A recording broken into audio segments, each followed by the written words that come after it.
Coming up on this episode of Nintendo Cartridge Society, we decorate a vacation home for a villager who's really into Nintendo Cartridge Society? It's dangerous to go alone, so the Nintendo Cartridge Society goes with you.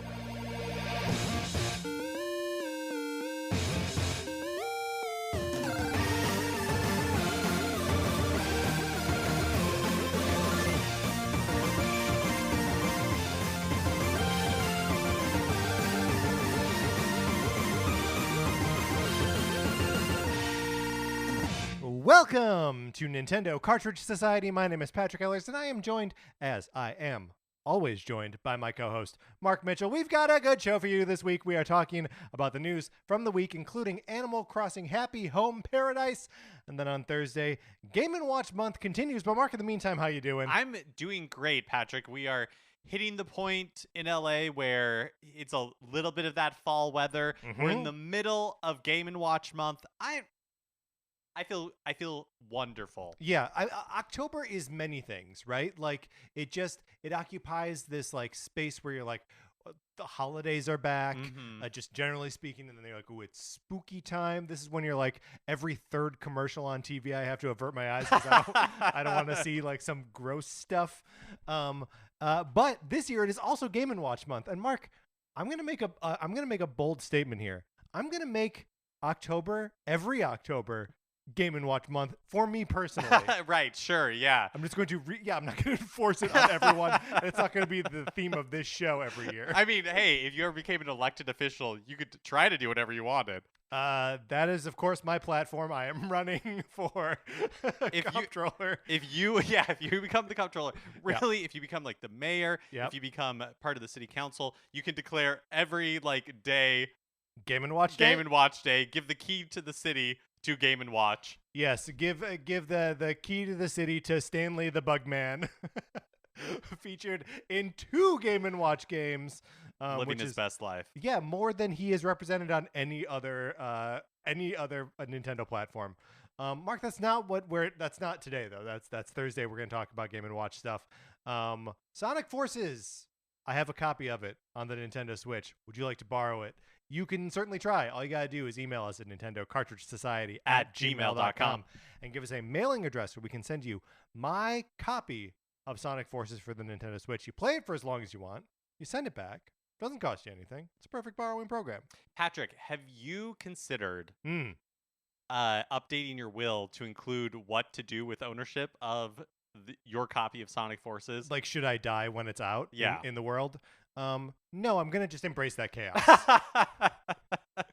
That's fine. Yeah. But the person in charge of like the person executing my will. Yeah, you're leaving them in a world of hurt. Everybody's going to want that copy of Sonic Forces. Well, and you're going to have to figure out like the tax implications of it too. Like it is going to be a sticky issue, but I'll be dead, so I don't care. Also, if anyone out there is going to get on the list, borrow my copy of Sonic Forces, and then kill me to trigger this whole thing, I just discourage you from even doing that. Just don't. Just don't. Also, my copy of Untitled Goose Game may be in there instead. Just heads up. Another thing you can do is you can leave us a 5-star review on Apple Podcasts or wherever you get your podcasts. We appreciate it so much. It helps people find the show. It helps us grow this Nintendo Cartridge Society. And if you leave us a 5-star review on Apple Podcasts, we will give you a shout out on the show. If you leave us a 5-star review anywhere else, definitely let us know. You can send us an email. You can hit us up on Twitter. And we'll give you a shout out as well. Yeah, and like really however you can interact with the podcast on other platforms. We appreciate it if you can give it a thumbs up or favorite or whatever. We did get an email from Mason. Mason writes, "Hi, I just started listening to your podcast today and it's amazing. Since I'm on Spotify, I can't rate it, but if I could, it'd be 5 stars. It's fine if I don't get a shout out. Here's your shout out. But if you can give me one if you want. I do want." Yeah, definitely, Mason. Keep up the good work and have a good evening. Is that true on Spotify? You have like no way to like positively interact with podcasts? I don't know for sure, but I don't think Mason's a liar, and so I trust him. Right. Mason, thank you for listening to us on Spotify. Also, Mason, crazy that you know that we're recording this in the evening. Yeah, I mean, I think we we usually say. Crazy that you Okay, know all right. that we're recording this He's in the only evening. been listening since October 14th. Yeah. That's pretty recent. Pays attention. Let's see. We were on the Nintendo Pals podcast this week, so you can check out the episode that came out on Monday. We go through and rank Nintendo duos, and I think our number one will surprise a lot of people. Right? It's a surprising list. I think so. And then last is we have an email here from the Chariot Goblin. Thank you for writing in, Chariot Goblin.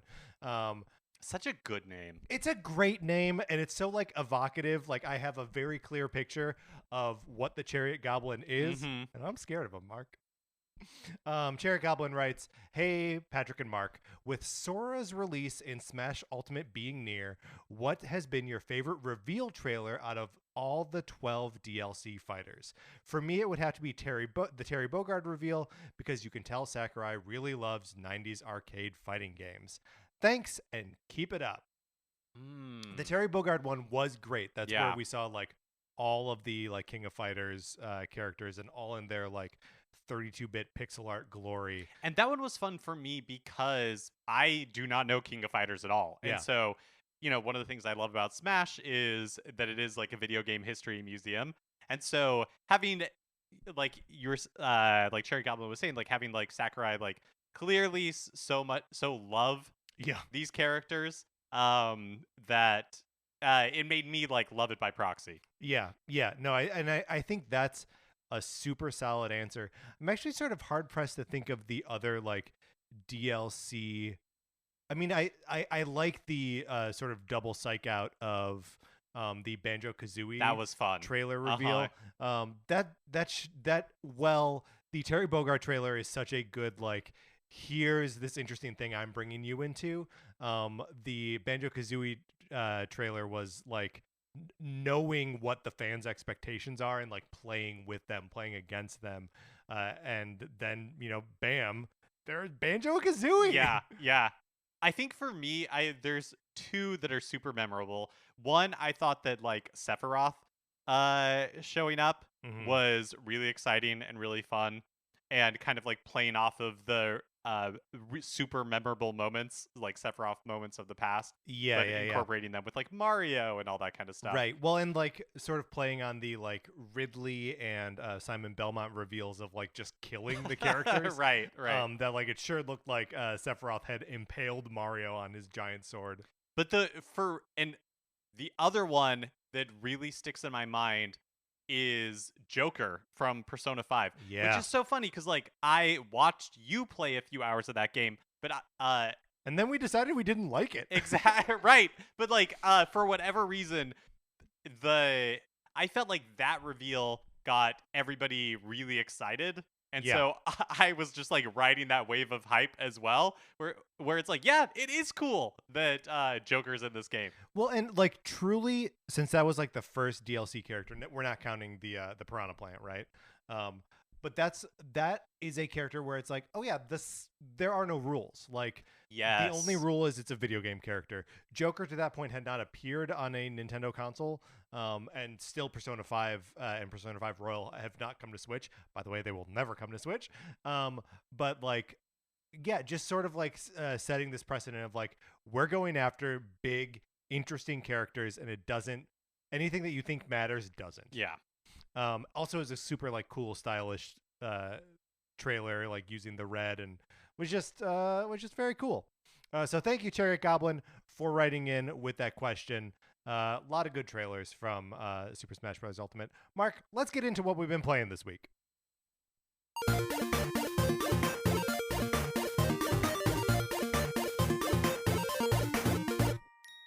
Mark, I finished Metroid Dread last night. Wow, congratulations. Night over the weekend. Thank you for the congratulations. I'm sorry to correct myself over you congratulating me. I know that you were stuck at the still stuck at the end boss. Struggling. Okay, so I've been stuck on the end boss for probably like 4 or 5 days at this point. Yeah. And no spoilers here. Yeah. Fair. You're safe. Spoilers. You're safe.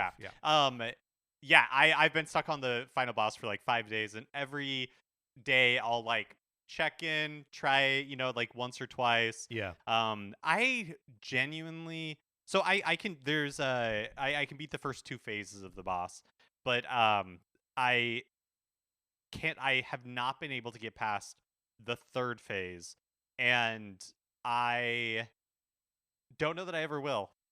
Mark, I think you will. I think we should we can like take a crack at the boss today before you leave. I can't guarantee that I'll be able to do it, but I have done it. So like maybe just like have you like consulted anything to like Yeah, so that I mean, yeah. it's purely in the execution. Yeah. In that, like, I come out of the second phase with not enough health, Yeah. and okay, actually, I'm gonna stop myself there because I was gonna get into something a little spoilery. Sure. So, needless to say, I think it's purely in the execution. So I agree with you that I probably could improve my skills over time. Yeah. And that I eventually will beat it. I also could go back and potentially get like more Oh, yeah. power-ups. More so that way I health, go in more with like missiles, yeah. Yeah, exactly. And so that's actually maybe something that I should do. But also at some point, I don't know if I'm going to care because I think I Right. am at the end, and so I'll Yeah. be like, well, I've seen the game, and so Yeah, I mean the last beat of the game, Uh-huh. like after you beat that final boss, is quite cool. mhm. And so like I mean it's not a spoiler to say that like the end of the game cool stuff happens, but like whatever you think, it's not just like a story beat. There's like an action, a gameplay beat after the final boss, mhm. which is so cool and so rewarding and so like in line with what the rest of the game is and what the game's priorities are. That like it just feels like a perfect like execution of like end of game philosophy. Got it. Well, yeah. now that you're finished, Yeah, how did you? I loved it. Okay, great. I loved it. It took me over 9 hours to beat the game of like gameplay time, which made me feel like, oh no, I should. I feel like I should have been faster than that. But like I died a lot, and took a long time to like figure out boss patterns. I feel like if I were to start it over again, I would be quite a bit quicker in a lot of those boss fights, and just like things that confused me, in general, would confuse me less. On the replay, but there's still like the world is big enough and sort of like loops back around on itself in interesting enough ways that like I don't really have a recall of like how I got from point A to point B. So like I which makes me think another playthrough is going to be engaging in its own right, without even like ratcheting up the difficulty. I don't know. I'm very excited to jump back in. Do you think you'll start like immediately, or do you think you'll play some other stuff and it'll just be something you come back to in the future? Yeah, I mean, I think probably pretty immediately. Actually, this is a great question because I'm sort of like, do I want to keep up the Metroid momentum, keep playing Metroid, or go back to Skyward Sword? I am itching. Like, honestly, I have loved Metroid Dread more than I ever expected to like this game. I have completely loved it. I want more Metroid in my life. I'm glad that Metroid is having this moment. I think it's a great game, but I am itching to get back to Skyward Sword. Like, Yeah. I am. I feel like I was making such good progress in that game, and I'm liking it so much that's another reason why I'm like, well, do I want to really keep like? I guess I can do both. I think I am going to like turn my attention back to Skyward Sword, and then check in on Metroid Dread occasionally. Try to beat that final boss. Yeah. And just like kind of like put the game away. But I similarly have been itching to get back to Skyward Sword. Honestly, the reward on the other end of the boss is worth it to experience. And not just like to watch, like it is an experiential reward, which is just so great and so fun. Mark, what else have you been playing this week? Mostly just Game & Watch Gallery. Yeah. In preparation for us continuing Game & Watch month through the rest of October. Oh, Mark, hold on. I have something for you. Okay.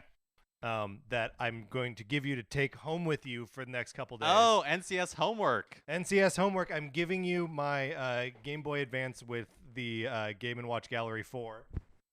Okay, awesome. Yeah, because you bought the cartridge. I did buy the cartridge, yes. And I'm gonna ask, are the games unlocked? Are some of the games unlocked? Some of the games are unlocked, but not all of the games. No, that's completely understandable. I have not like I've been playing Game & Watch Gallery 1, 2, and 3, and I think 2 and 3 have unlockable games. I have not unlocked any of them.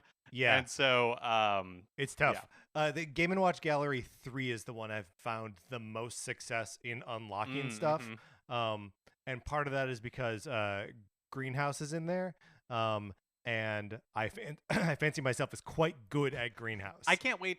I have a lot of thoughts on Greenhouse as well as many of the other games. So I'm excited to talk to you about these because we haven't really had any discussion about the individual games. Yeah. And we'll stow that for now, as obviously we will be talking more about it on Thursday.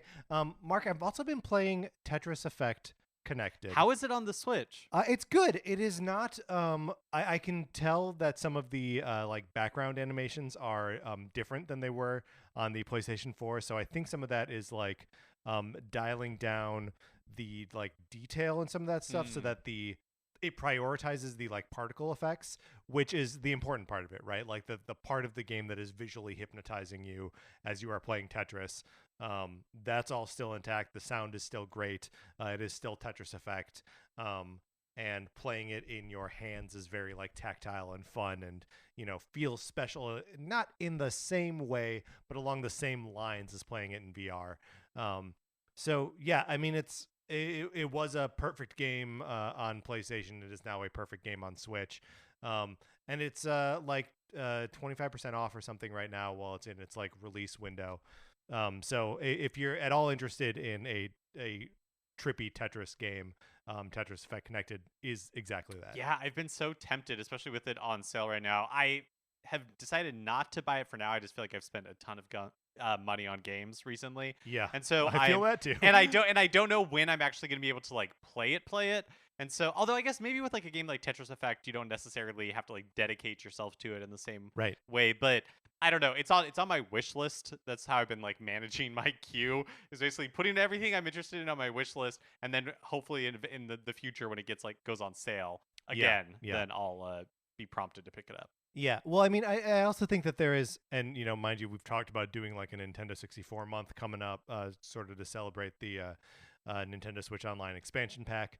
But like, right now we are in a gameplay like sort of centric theme month for this show, which means that we're playing a lot of Game & Watch games, and where you can't sink like a ton of time into an individual Game & Watch game, there are 50 of them. Yeah, collectively, so, it takes like, a lot of time. And we're not going to come out of this experts or even having played all of them. But, we're gaining some familiarity here. It is proving to be time consuming. I'm enjoying the time that it is consuming, but it is time consuming. All right, Mark, let's get into here's how this transition goes. It goes, that's what we've been playing this week. Let's get into the new releases and see what we might be playing next week.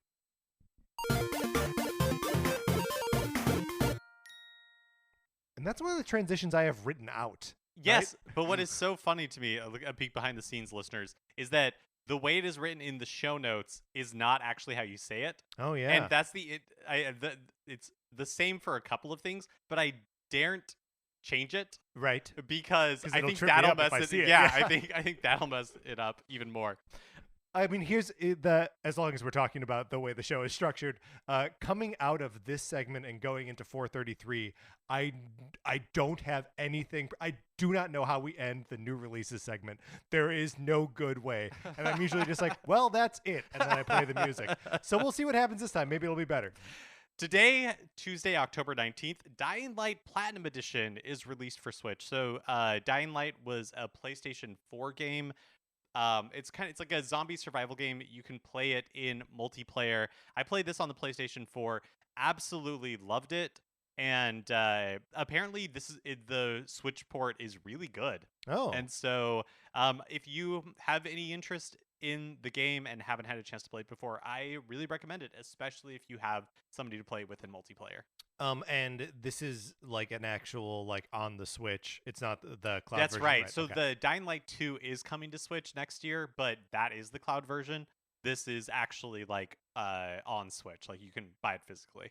I didn't put it in the news because it seemed more like sort of developer fueled speculation. but one of the producers of Kingdom Hearts was talking to some outlet and said that in the future, it's not out of the realm of possibility that they would in fact port the Kingdom Hearts games to Switch in like to run natively instead of in the cloud version. And so like, I don't know. I'm endlessly fascinated with like what they choose to do cloud versions of, and like I just want to know like what is their return on that, like, Yeah. you know? No, it's really interesting to me too, especially because like it's not like Nintendo has embraced cloud versions. Right. Do you know what I mean? Yeah, And that there is so no Nintendo. Well, yes, no, yeah. I was gonna say because they could do it for their like online stuff for the Nintendo Switch Online. yeah, but you are right though. It's like what game do they have that, like Can't run on the that Switch. can't run yeah. on the Switch? So yeah, I am just curious to know, like, is Nintendo encouraging partners to do this? Are partners, like doing it of their own accord? It's just an interesting situation. Yeah. Well, and we talked a couple weeks ago about how, obviously when you prepare a streaming, a cloud version of a game, you are in some sense preparing it for a bunch of different platforms right now. There's the Amazon one. There's others.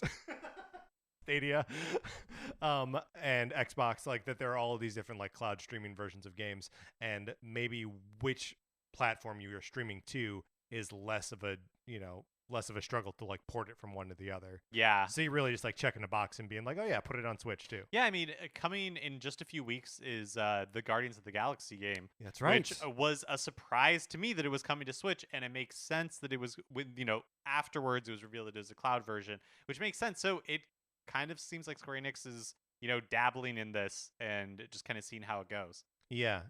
I'll also be interested to see like how it runs. Although, like, that's a game that I'm interested in playing. I will probably just play it on PlayStation 4. Yeah, the Guardians of the Galaxy one. Yeah, that's right. That's pretty much it for me on this list. On Thursday, October 21st, there's a game called Cards of the Dead, which is showing up on the Switch eShop.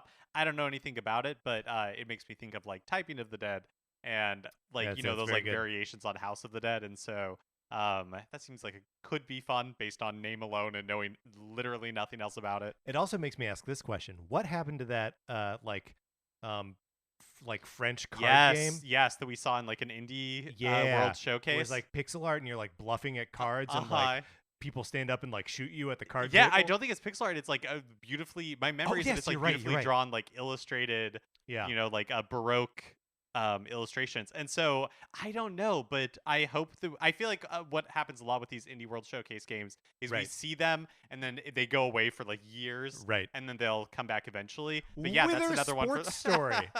Wither, Bear, and Breakfast. Yeah, great point. So yeah, but that is definitely one that when Wither Silk Song. I had totally forgotten about that French like card bluffing game. Yeah, and so when it reappears, I will be very excited. Tell you what, this is the second podcast I've brought that game up on and not known its name. The next time we talk about it, Mark, I will know its name. Great. But I don't now. All right, that's going to do it for the new releases. Let's close this out.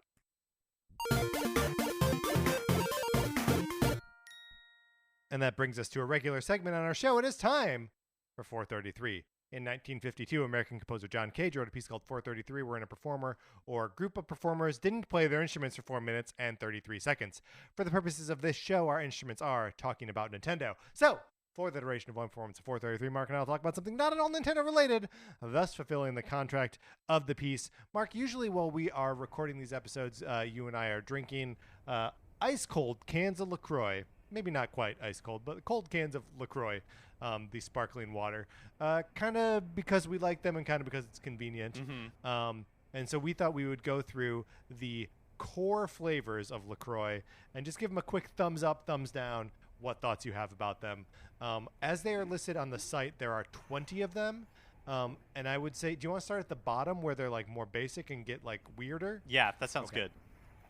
First, just generally speaking, how do you feel about LaCroix as a concept? I'm super into it. Yeah.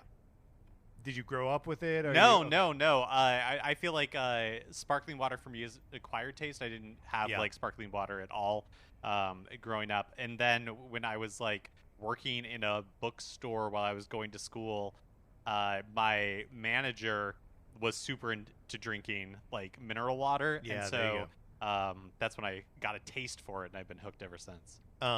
Yeah, it's also a relatively, I say relatively recent. It's been like 8 years of drinking LaCroix. No, it definitely feels like I don't know. When I moved to LA, like LaCroix was one of those like big city things, you know, Yes, that totally. like I became aware of. Which is funny because it's from LaCroix, Wisconsin, which is like a podunk town in Wisconsin.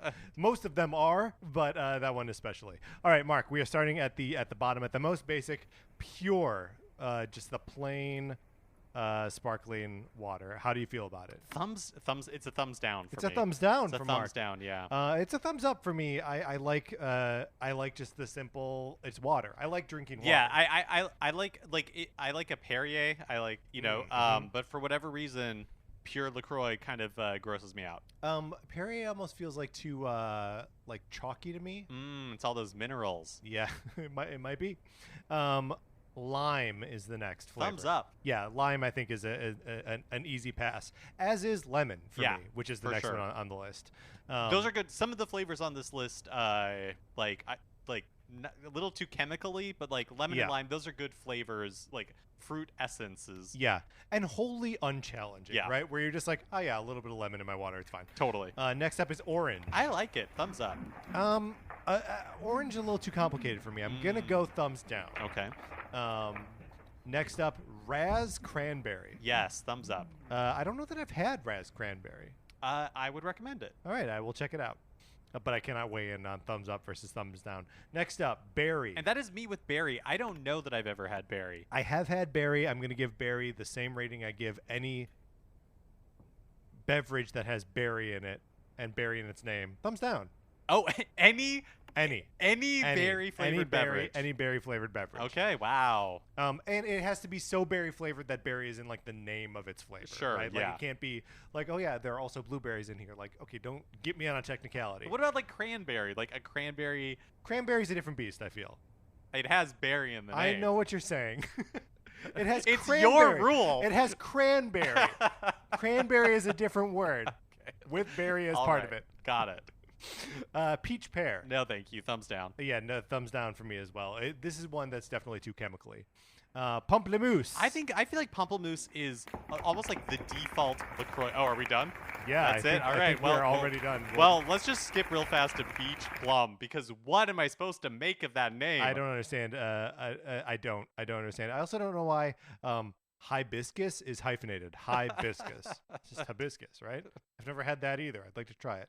All right. That one tastes like sweet tarts. I think it's a little thumbs down. Oh, is it really like artificial? Not to make you prejudge it, but yeah, not my favorite. Okay, well, we didn't get through like half of those. We were accompanied today by the EBU Your Radio Orchestra. All right, Mark, let's get into the news.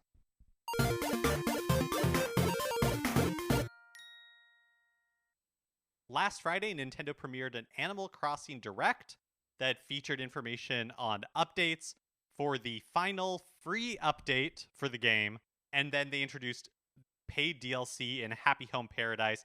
Both due out on November 5th, so not very far away at all.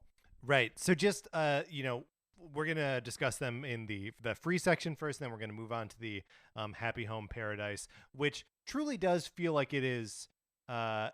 Obviously, it is add-on content, but it almost feels like a new game almost, right? Like it introduces a new game mode, basically. Yeah, totally. It's basically like this game I have not played, but Happy Home Designer for the Nintendo 3DS, that very much is the basis for this paid expansion. And so it's, like you were saying, it feels like they took those ideas and instead of making its own game on Switch, just added it as a part of Animal Crossing New Horizons. Yeah, and like I think they can do that because New Horizons sold so well that it itself is like a successful platform. And, as we'll get into, there is some nice synergy between the two. So, like, if you have the expansion, it changes things on your island as well. Yeah, and also you can like get people on your island to go and visit the Happy Home Paradise and design great stuff for them. But so we got the details on this big free update. And before we get into like the details of what it is big. Yeah. There's a lot of stuff that's like all dropping at once. it reminds me a lot of the like free DLC updates for Super Mario Maker 2 that like Uh-huh. we got a little bit of like drips and drabs of stuff, and then they were like, here's a bunch of stuff, and then we're like, and by the way, we're done. Yeah. And that's also like, we did get a couple not never like really meaningful updates, right? Like we got swimming and like new holidays and like items and stuff, Yeah. but never anything super huge to this point. Yeah, I felt like everything was like everything that we got previously was cute. Yeah. Right? But there definitely was that feeling of like, but what else? Yeah. Yeah. And this is the answer to that. This is the what else. And it's just odd to me that like I don't totally understand this like update release schedule where it's like, okay, drips and drabs for the first year, and then a year and a half later, one huge thing, and then we're out. Yeah. I would be curious to know how much COVID affected this. Totally. Yeah. Only because like I actually don't, maybe it delayed it to when they wanted to release it, but since we've seen this with like Mario Maker 2 and things like that, like I don't know that the release schedule, that this cadence would have been different. Yeah, I don't that's know a great point. I don't know if we would have gotten this in drips and drabs if it hadn't been for COVID, because a lot of this, I don't know, it feels like a substantial update, like Welcome Amiibo was for New Leaf. Yeah. Where they've really gone through and like made a lot of like smaller quality of life improvements that I don't know if it was released in drips and drabs would necessarily have the same impact. Yeah. Well, and I mean, you also sort of have to consider like, just from like a marketing perspective, Animal Crossing never needed extra heat on it, right? And the fact that they're able to release both this big free update patch and the Happy Home Paradise at the same time means that it is a breakthrough moment, right? And some of that breakthrough moment is, grumbling around the price of Nintendo Switch Online plus expansion pack. But a lot of it is also like, look at all the great, cool, fun stuff you're going to be able to do in Animal Crossing. Yeah, like, so I watched the direct after. I didn't watch it live. I watched it like a few hours afterwards. Oh, I watched it live. I was ear to ear. I was grinning. I was laughing out here on my couch at 7:00 in the morning. Yeah. So I watched it a little bit afterwards, and so I was able to see like, they had accumulated the thumbs up and thumbs down on YouTube, and they had accumulated, like comments and stuff. And I have genuinely never seen a Nintendo like direct video that had so many, like the ratio to thumbs up to thumbs down was so heavily weighted to thumbs up. The comments were super positive, being like, this was basically everything that we were asking for. Right. Like, I, as somebody who has not, like was happy with New Horizons, it was the positivity around this update is like rare. I feel like, and so that's kind of like, it's not always fun to be online after a direct, and not always fun, just because like. I mean, you gotta hide chat right away, right? But the people seem genuinely enthused by this update. Yeah, well, and it's nice to just like start to have a little bit of the. There's always going to be a negativity bomb around like any announcement of anything, but just like around Nintendo stuff, knowing that like the final Smash character is announced and out, and like that's not Waluigi and Smash When is not going to be like that's not part of that anymore. And just knowing that we have the Pokemon stuff that we have coming out, and also that people are like into Pokemon Unite as well. Like that franchise seems to be giving people what they want versus everything but what they want at the moment, or at least in the months to come. And maybe that'll all blow up in their face too. But it seems like they are. Like the complaint du jour about Nintendo right now is the pricing structure for Nintendo Switch Online. Yeah. And that is something that we're going to talk about in a little bit.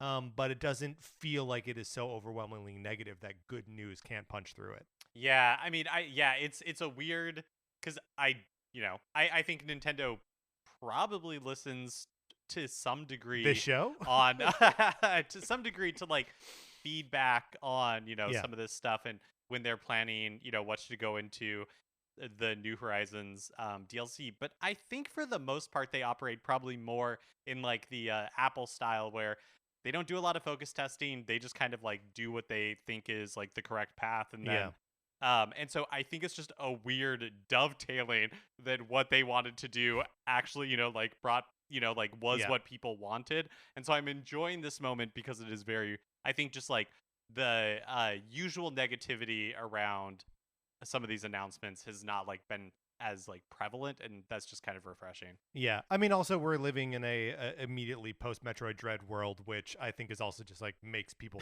generally happy, right? That's right. Okay, so let's talk about like some of the bigger things coming to the free update. Obviously, we knew we were going to get the Roost coffee shop in the museum. Brewster, a giant pigeon with little smart guy glasses, runs the thing. You can invite your either real world friends, or you can use Amiibo to invite individual like villagers and characters to have coffee with you in this coffee house. I never really messed around with the Roost in previous Animal Crossing games.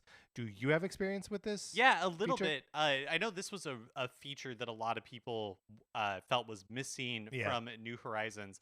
This is where KK Slider would, he would come and do concerts here. And I think they said that he's going to do that in New Horizons now as well. But I my experience with it was that, oh, this is like a cool place to just like check out, but not something that like I spent a lot of time in. I don't know if there is more to it than that I just didn't like experience. And but as far as my experience with it is it's just like any of the other places, a nice place to spend a little bit of time, but not necessarily something that you would like spend a lot of time in. Right. But it is a nice environment. We are also getting updates to Harv's Island, which now includes Harriet, who is like his girlfriend or sister or something. Unknown. And also just like a sort of trailer park around Harv's Island where you can donate money to set up individual vendors. And these are the vendors that would come to your island, once a week to, sell you stuff. So like Sahara or the is it Label, the one of the Able sisters. So all of those like vendors, the plant guy, the bug guy, like all all of those vendors. I think Red is one of them for sure, which is clutch, because filling out the art section of your museum is one of the most tedious, time-consuming, frustrating things in the world. And if you can actually visit and see him every day by traveling to Harv's Island, that's a literal game changer. I'm going to complete the art wing of my museum, and I'm very, very excited about that. Yeah, I totally think it's one of those. It's just like really nice to have things for people who are you like want to spend a lot of time in the game, because waiting for Red to just randomly show up is really a frustrating aspect of it. Yeah. If you're trying to complete your art collection, like that would be an endless process, especially because I don't think there's any guarantee that he's going to show up on a specific day. Well, there's no guarantee that he's going to show up on a specific day, and there is no guarantee that when he does show up that he's going to have any real art to buy, because he mostly sells fakes. And then it's happened to me multiple times where he has one real piece of art, and it is a piece of art that I have already purchased from him. And it's nice, honestly, for me that like Harv's Island has a purpose now. Yeah. Because before it's like, oh, Pretty you could go to Harv's yeah. Island, but then you go and like what the photo taking wasn't really anything that I want to engage with, and so it just felt like, I mean, what was the point of having this whole loading screen and having me go there for just this little thing? So I think that's nice as well. And then like I think the last sort of like big like gameplay thing, and then the rest is sort of like little updates that we'll still go over. But Cap'n returns, and he'll take you on his little boat to mysterious islands that have all kinds of sort of randomized features of like different seasons. It looks like there's different like fauna or flora, I guess, growing on these on these islands. The time of day may be totally different from the actual time of day. And Cap'n sings you his little Cap'n song. Yeah, it's which so cute. Is just the best. And I mean, obviously the game has the where the dodos take you to a mystery island, but that's so like just a version of your island that's just smaller, and the one that you can strip mine real fast and then come back with more resources. This seems like it's going to be more sort of unique stuff in there, which is very cool and enticing to me. The part that brought me the most joy, because it was so unexpected, is group stretching at resident services. everybody's outside doing a little bit of exercise. The player, like you as the player, can also use the Joy-Con to do a little bit of Adorable. stretching. Um, all each of like the villagers is making, like they participate in their own way. They have their own like expressions and way of stretching. I love this. This is one of those just like delightful small things that I never would have thought of. It wasn't on anybody's list for Yeah. I really, like we have to have this in the game. But now that it is there, it's just like, oh my gosh, it's just so much fun that they Yeah. included this. I mean, one of the things that I have found most enjoyable about Animal Crossing New Horizons is experiencing like the personalities of the villagers that live on the island, and seeing them exercise with you is part of that. Is part of them like showing their personalities. I don't think they made it onto our notes here, but they will invite you over to their house, and they will also just show up at your house, which is super cool. They didn't indicate that you would be able to invite characters over to your house, but I hope that's in there because Yeah. I would love that. Yeah, usually it's like my memory is that in past games it's been kind of like a dialogue prompt. Yeah. And so, like you'll be interacting with them and it'll randomly be like, "Hey, I should come over to your house," or "Hey, you should come over to my house." This made it look like they can come over unannounced, which is super funny. The way that it happens in the trailer, Yeah. it felt like ominous almost. Yeah, because like the villagers like character's like, "I'm appearing here." appearing Yeah. out of the shadows. Like it felt like the Japanese tea house in Kill Bill Yes. a little bit. Like it was some sort of like showdown. I loved it. I was super into it. Other features in the free update, island ordinances. So as the island, I don't know, administrator, whatever they call you, you can set various ordinances that the people who live on the island have to obey. So there's one, they demonstrated an early morning one, meaning that all the villagers wake up earlier. So if you're playing the game mostly in the morning, you don't have to wait for like Roscoe to get out of bed at 10 or whatever. Yeah, same with it looked like there was one that like could keep everybody up later, which I think Yeah. is so great because not everybody can play the game and go to the store and all that kind of stuff on Yeah. a regular on like the 9 to 8 schedule or whatever it is. And so I think that's a great quality of life improvement. Yeah, and I'm also curious what the other ordinances do, right? Mhm. Like how else you can control the behavior of the animals. There are more exterior options for your home, 3 storage expansions for your home, up to 3,200, 4,000, and then 5,000 items in storage, which is a lot. There are new items that you can buy with Nook Miles, which means that your Nook Miles tickets are actually worth something. Because if you're anything like me, you've been just banking them for the last year. There is a storage shed that you can put anywhere on the island that acts as your storage, and a movable ATM so you can withdraw bells from anywhere. Farming and cooking, along with recipes in your DIY catalog, that's all coming. I mean, it's not going to be a super complicated thing, but there's farming in this. Yeah, I mean that's fun. I wonder if like with flowers you'll be able to like cross pollinate some stuff. Yeah, great question. I think having cooking in here is a great extension of crafting. For me, having new exterior options for your home is Huge. overdue. Super fun. Like that, I'm really excited for that. You can on the decorating front, you can hang stuff from the ceiling now. They showed off like lighting and shelves, but who's to say what else you can hang from the ceiling? You can more bridges and inclines from 8 to 10, and you can have permanent permanent ladders. Permanent ladders. Ooh, that's so Huge. great. And those are also customizable. So like there were different colors. 9 new fences. Many of those are customizable. There's a first-person camera for taking photos, and also a tripod that you can set up so you can get in the photos with your villagers.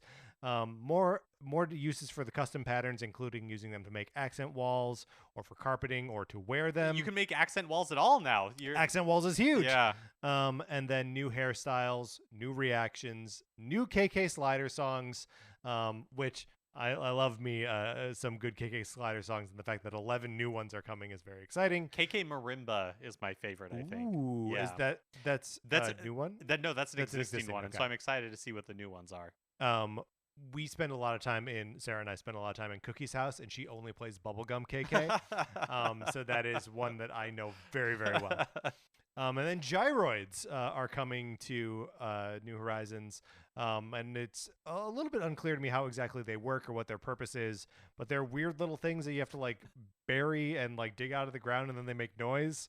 I don't know. Yeah, I don't don't get it.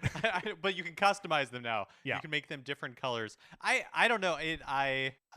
There's so much here. There's so much here. I nuked my island last, like August or something. And so it has been a very long time since I've been in New Horizons, and I will have to start over.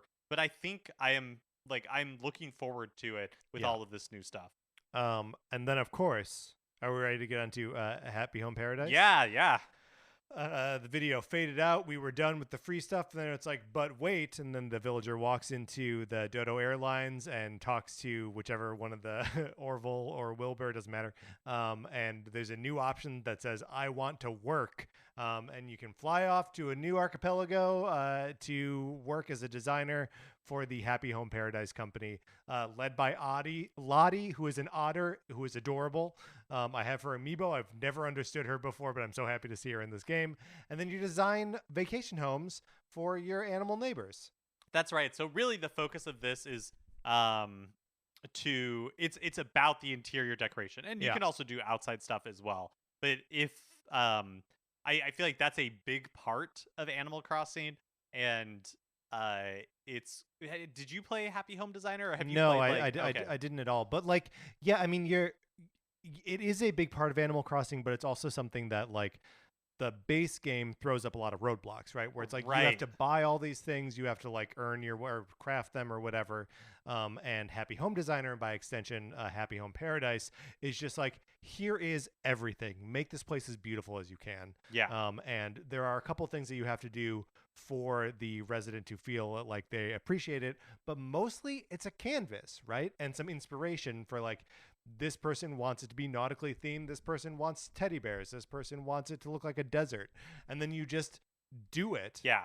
And watch the animal villager love it. Which like, that sounds amazing.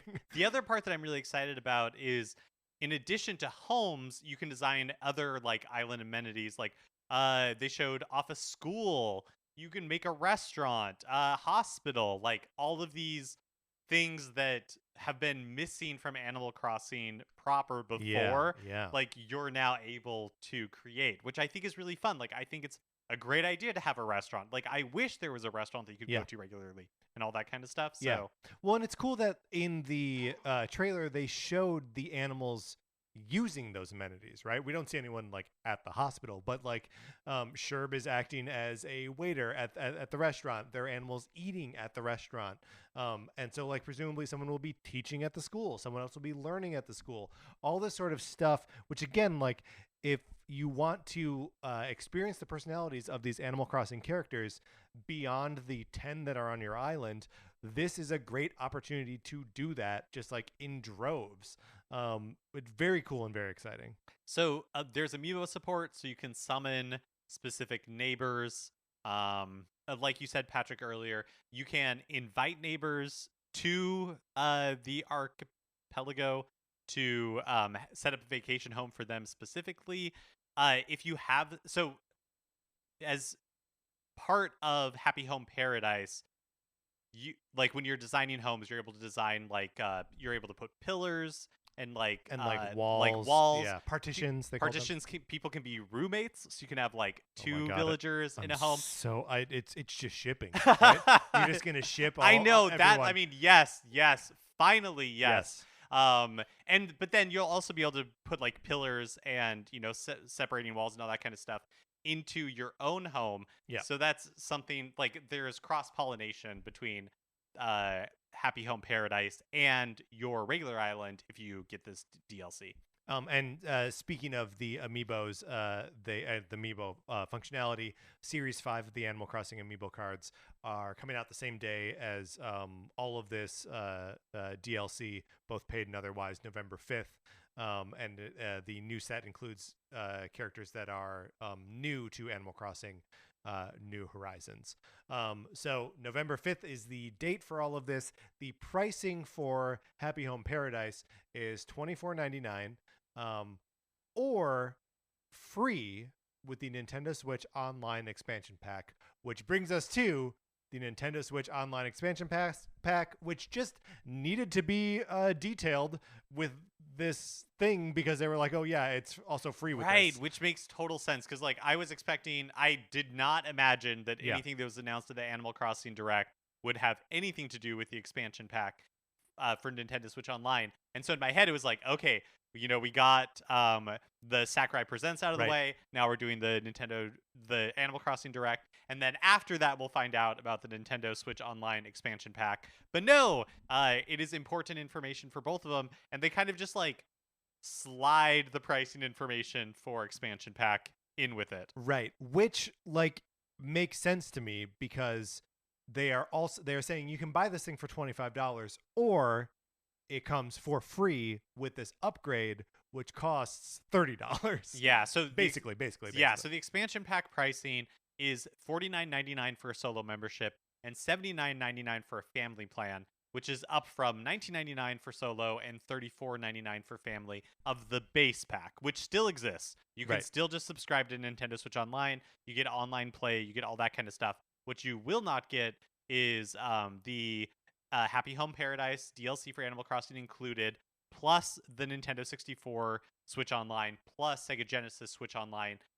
And presumably, I feel like this opens the door for other DLC or other things to be included in the Plus expansion pack going forward. Yeah, I think that's... But no guarantees. Right, no guarantees, like, of course. Maybe, because to me, it does not feel like the type of thing where, I mean, first of all, I got the pricing for this all wrong. Like, I thought it was going to be like, $10, $15 most at max. But to me, given what we know right now, which is basically nothing, I feel like they cannot in the future be like, oh, you're next year we're taking away Happy Home Paradise and we're giving you this DLC option instead. Right. That would kind of feel weird to me. But like a year in, they could add, or maybe 18 months in, add another big set like that. Yeah. Along the same lines as Tetris 99, which is a game that you get for free with Nintendo Switch Online, which makes it worth the $20 a year. All on its own.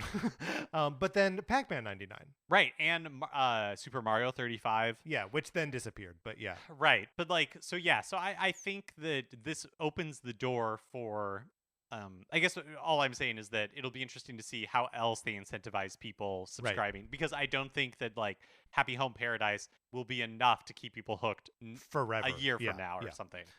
Yeah, I think that's absolutely right. And also, we know that there is a roadmap, not that we've seen it, but we know that there is a roadmap for future Nintendo 64 releases, including huge games that everyone wants to play, like Majora's Mask, like Banjo-Kazooie, like Paper Mario. They also said that they did confirm, like, they didn't mention it in the original Nintendo Direct where Plus expansion pack was announced, but they did confirm that the additional Sega Genesis games would be coming. That's awesome. Yeah. So both that. libraries, I mean, who knows how many? They didn't delineate it like they did for Nintendo 64, but so they will be getting both.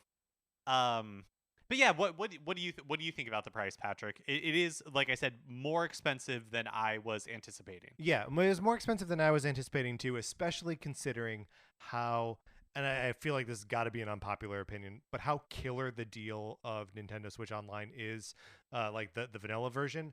The fact that there is a Super Nintendo and NES library as big as they are, plus Tetris 99, plus Pac-Man 99, for $20 a year is outstanding. Yeah. It's an incredible value. That's like less than $1.50 a month, which is no money. It's just no money.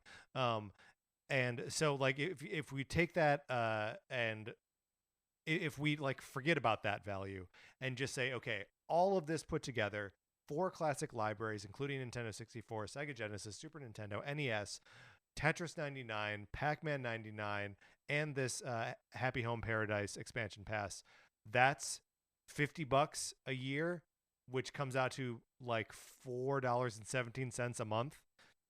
I don't know. It sounds awesome to me.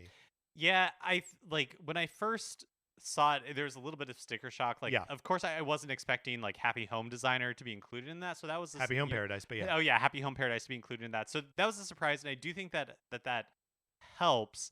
I think it's just like you're like, oh, this is like more than 100% more expensive Yeah. than the existing one. Like that's it feels like a lot really quickly. Am I going to pay for it? Yeah, 100%, because I was going to spend the $25 for Happy Home Designer. I'm really excited for Happy Nintendo Home 60. Paradise, but yes. I'm really excited for Nintendo 64 games. Mhm. For me the value is there for sure, but I do think going from 20 to 50, even with the what I perceive as the value, I do think that is like I think it's a big jump. Yeah. Well, it's also there's so much in there at this point that um like the need for it to be available a la carte also makes sense to me, because I mean, what is the crossover audience between NES games and Animal Crossing Right. DLC? Like, is there any? Is there any crossover between uh, Sega Genesis library fans and Nintendo 64 library fans? Like, probably some, but like they're they're different fan groups. And if you're just really into Sega Genesis games, but not the rest of it, there's no way in the world you're going to spend $50. So like Well, especially Genesis specifically, which I feel like a lot of it is already there. those are Yeah. very attainable games. Yeah. Well, so I guess in some capacity, some of these things are available a la carte, right? That there are Genesis collections available on Switch. Obviously, you can buy Happy Home Paradise on its own. So, like, I say the need for them to be available a la carte is already there. I guess the one thing is the like clutch, the like cinch point is the Nintendo 64 library.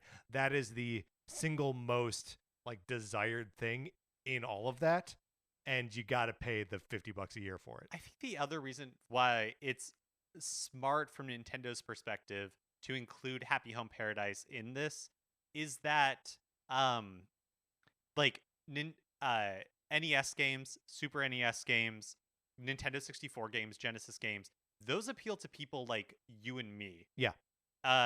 Who like we've been Nintendo fans since birth. We played those games when we were kids. We are excited to re-experience those.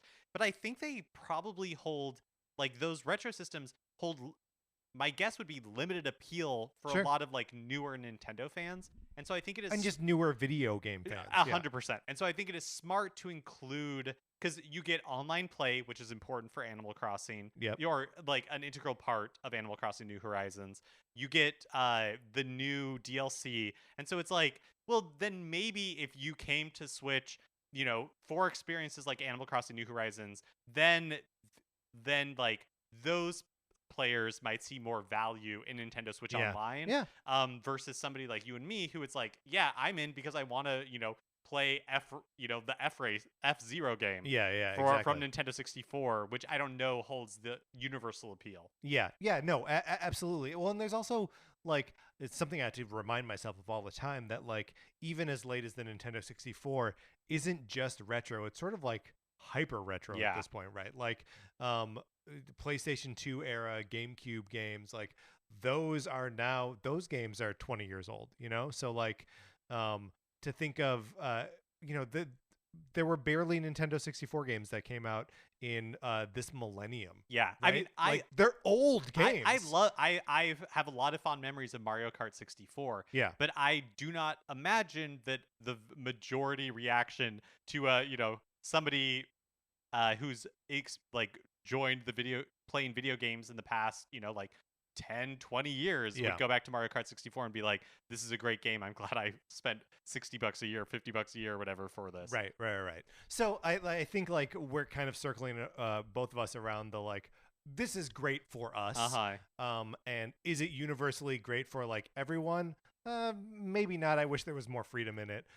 But honestly, if you're just playing your Switch for Animal Crossing anyway, like then just buy the Happy Home Paradise thing on its own and, don't get the rest of this stuff. Yeah. I mean, I think it's 100% fair to not be happy with the offerings of Nintendo Switch Online and not want to and not feel like they are worth the money, because if you don't value, like if the retro game part aspect of it is not important to you, then you are basically just paying for online play, which like, okay, like I still think $20 a year for that is not bad. And I think $50 a year for that is reasonable if you are playing a lot of online games on Switch. Yeah. I mean, and, but yeah. yeah, and like you just compare it to like, some of the other like online offerings, and like Xbox like Game Pass and all of that stuff is like $60 per, or it's more than that. It's like 80 for 6 months, and you get a lot of value out of it. Like most of their library is just up there and free. But like PlayStation Plus is more expensive, and they will offer like 2 games a month, and one of those games is not worth playing always, and then the other one is probably worth playing, but also probably pretty old too. Old but like recent, not like maintaining these like vast libraries of like classic catalogs. So like, all the services are offering different things, and like if you a real like bang for your buck thing, like Xbox is the way to go. You almost literally don't need to buy games if you own an Xbox and subscribe to Game Pass. The Nintendo Switch Online, with or without the expansion pass, is a like luxury game item, right? Or like a library game item, a like museum quality to it, right? Like it's an extra thing that you're paying extra for. Yeah, which I think is mostly true, except online is tied to it. So if you want to play online, but again, that's $20 a year. Yeah, if you want the most. That's basic, right. yeah. That's right. And also, I think just real quickly, another point that you have mentioned in the past, Patrick, is like you previously we paid for these virtual console games a la carte. Yeah, and an NES game was $5.99. Yeah, and you were paying for it once, but I feel like there is a lot of value in the library that they have, and I feel like the Nintendo 64 games, everybody just has to do their own calculation on what it's worth, but to me, this is definitely worth it. Yeah. Yep. Me too. At the same time that all of this was popping off, they also revealed that the Nintendo 64 and Genesis controllers were up for pre-order. Mark and I both managed to.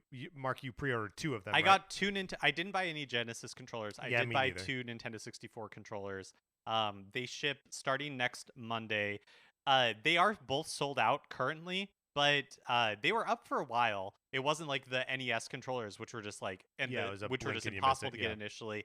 Nintendo also says on their website, I got them, but okay. Yeah, and then on the at least in North America on the website, it says that another wave will be released later in October.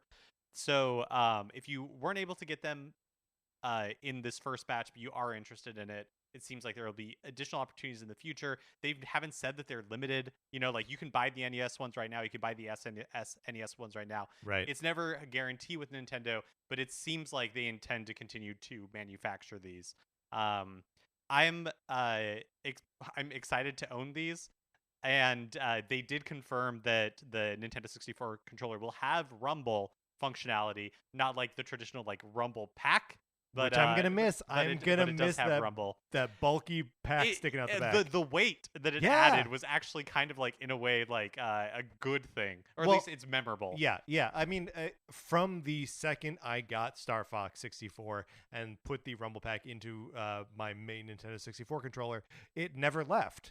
Like every game that I played after that, whether there was Rumble functionality or not, I had my Rumble pack in there. So it's just what I was used to. But I would be really curious to hear other people's reactions to the Nintendo Switch Online, pricing, Animal Crossing Direct. There was a lot in there, so definitely let us know. Yeah, what you right think. into us for sure.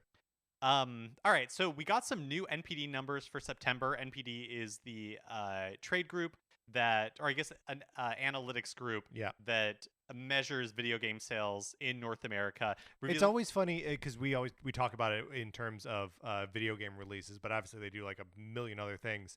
And just having that like NPD, I always think it's like Nintendo Power Direct or something. It's not. Well, they released the best-selling games in the United States for September. The best-selling games on Switch, and reminder, the digital sales are not reported from Nintendo, are the Mario Kart, WarioWare Get It Together was number 2. Number 3 was Super Smash Bros. Ultimate. Number 4 was Diablo 2 Resurrected. Number 5, Animal Crossing New Horizons. Number 6, Pokemon Sword and Pokemon Shield. Number 7, Legend of Zelda Skyward Sword.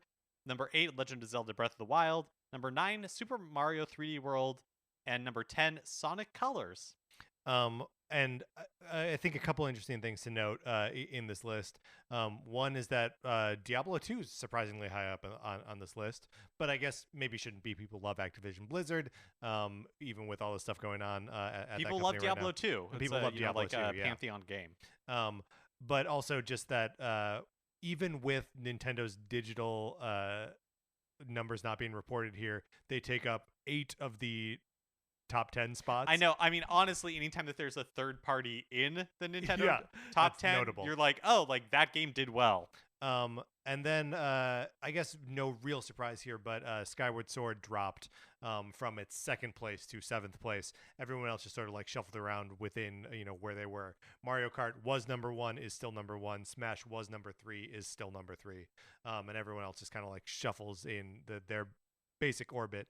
But it seemed like the spike of Skyward Sword and like the enthusiasts buying it right when it came out, that has probably plateaued, or it's like on the downward swing. I mean, there. that's probably true, but also like it wouldn't surprise me if the Switch release of Skyward Sword is now the best-selling release of Skyward Sword and having like outsold the Wii. Yeah, true. I'm gonna jump to, for the first time in 33 months, the Nintendo Switch was toppled from being the best-selling console in September. The PlayStation 5 was the best-selling of the month in units sold and also in like revenue. Right, which makes sense because it's a more expensive machine. But yeah, this is the first time in 33 months that it is outsold the Switch, and that's any kind of PlayStation, which is surprising, just because like I've not known anyone who's been able to buy a PlayStation 5 recently. Like everyone I know who has one got it like at or around launch.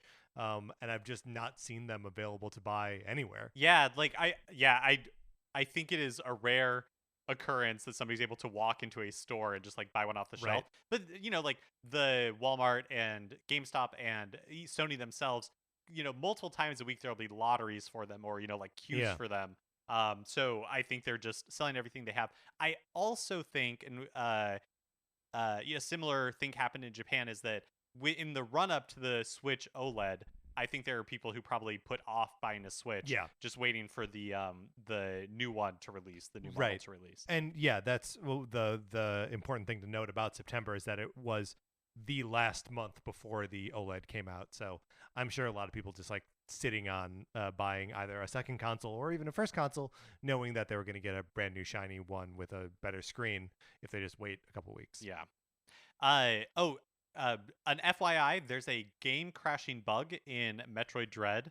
As acknowledged in a post on Nintendo's support page, there's an issue in Metroid Dread that causes the game to crash and won't allow the player to progress. They are working on a patch, but it hasn't been.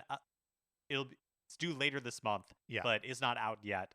Luckily, it sounds like it's pretty easy to avoid, or at least easy to fix if you encounter. Got it. So there is one particular door that if you destroy it while it is marked on the map, the game will crash.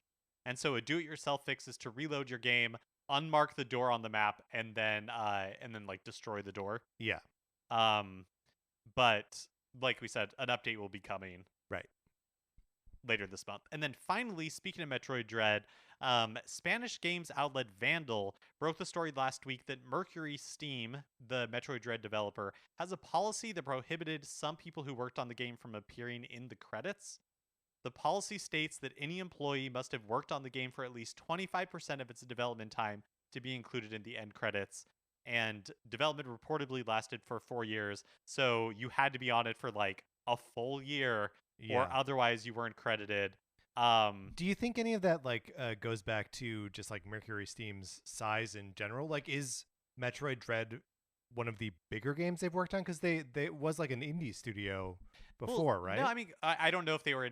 I think they were independent. I don't think they were owned by Konami. But they did Castlevania Lords of Shadow and the sequel to that. Apparently, reportedly, I guess I should say, that development of the sequel to Lords of Shadow was like a disaster, right? And that development of Metroid Dread was also pretty fraught. Yeah. And so this is just a bad, stupid policy. Yeah, I agree. And I think it's because look, what does it cost you to put someone in the credits? Like nothing. It's so People's vindictive. pets are in there. Yeah, in and the like, credits. and it is so important to be credited for the Yeah. work that you do. If you are building a resume and a body of work, like to be able to point to that credit is super important. Yeah. It's It is funny though, because like I do feel like there's no world where you say like, oh yeah, I worked on Metroid Dread, and then someone like goes to the end, plays the I- credits, doesn't see you, and is I- like, you liar. yeah, no, I think that's probably I feel like that's probably true, but not being in the games industry, it must be important if enough people are like Yeah. annoyed, like because you should get recognition even if you didn't Yeah. work a full year. Yeah. This is an industry-wide problem. It is stupid, and it is one of many reasons that I feel that game developers should be unionized Mhm. because and not that like in Hollywood, like writers right now, people in the Writers Guild of America are debating a rule over like because right now if you work on a screenplay, you aren't necessarily credited unless you win like the arbitration, right? So you can Right. be in part of a writer's room for a movie and then you don't get any credit for it. Right. Or people do like punch up on scripts and stuff too, just like pitch jokes after a Right. script is already done. And those can really contribute a lot and like change, how effective a movie is. But you wouldn't actually get credit for writing the movie. Yeah. So no system is perfect, but to me, this is an example of why like game developers should be unionized. Yeah. Because it is unfortunate that people are not being credited for their work. It's also just like, what do you get out of that? Like as the company, what do you get out of not it's just crediting someone? Yeah, it's so I think Especially it's when very a lot of stupid. these contracts aren't even like that. There were like interviews with people that worked on something for like 8 months. That person was never going to be with you for like the whole run of the game. Like you hired them to develop a specific system or asset or whatever, and then like why don't you put their name in the game? Who cares? Yeah.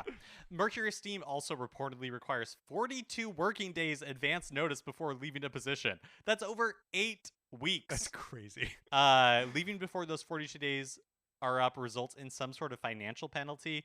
Although, an interesting note, a Spanish worker statute defines 15 days as the minimum advance notice, which, interesting. Yeah. Mark, you recently left a job. That's right. And you gave 2 weeks advance notice.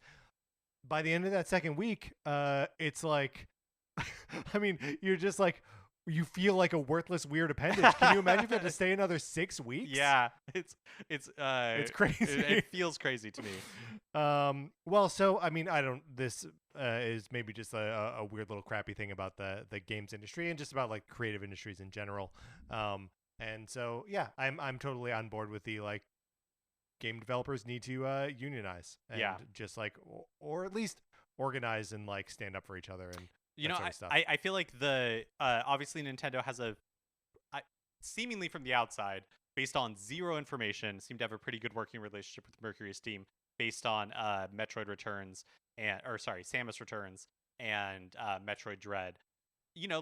I think Next Level Games, the developers of like Luigi's Mansion 2 and 3 and other Nintendo games, had a long relationship with Nintendo before they were purchased. But Mercury Steam seems, in theory, like a potential long-term development partner for Nintendo. And if that is the case, I hope Nintendo helps them get their house in order. Right. And that they can become a good place to work. Yeah, and that is so interesting because like I always. Nintendo is so secretive about the way they develop stuff, but I don't know. There could be some like bombshell revelations that like conditions are actually terrible, but Nintendo seems like it is a like progressive, fun place to work. That like they prioritize worker happiness and productivity comes out of people being able to be creative and like express themselves fully, which means not working all the time. And you gotta like put that up against like stories of Masahiro Sakurai like driving himself to medical exhaustion working on Smash Brothers. But like there's also no accounting for the maniac that won't stop working. More problematic when he's the boss. But the point is, it does seem like it would behoove other companies to be more like Nintendo in their development practices, especially as it relates to their workers. All right, Mark, let's get out of the news.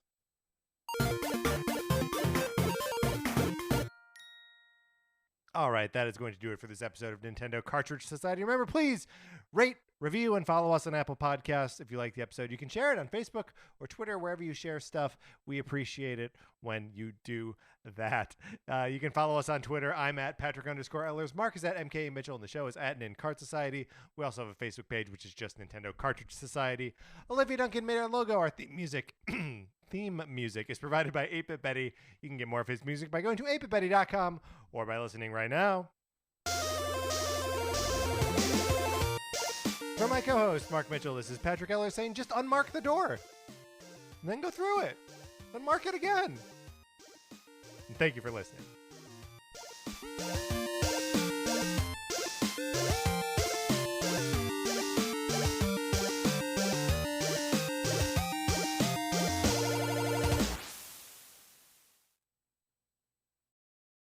Imagine a podcast. Now, imagine a musical. Now, imagine the two of them made 1 million babies. Well, you don't have to imagine it, because it's real, and it has a name. 1 million musicals. Each month, we bring you a brand new, original podcast musical featuring talent from across Broadway, films, and TV. You'll hear tales of spooky ghosts, Wild West shootouts, adventures on the high seas, and much, much more.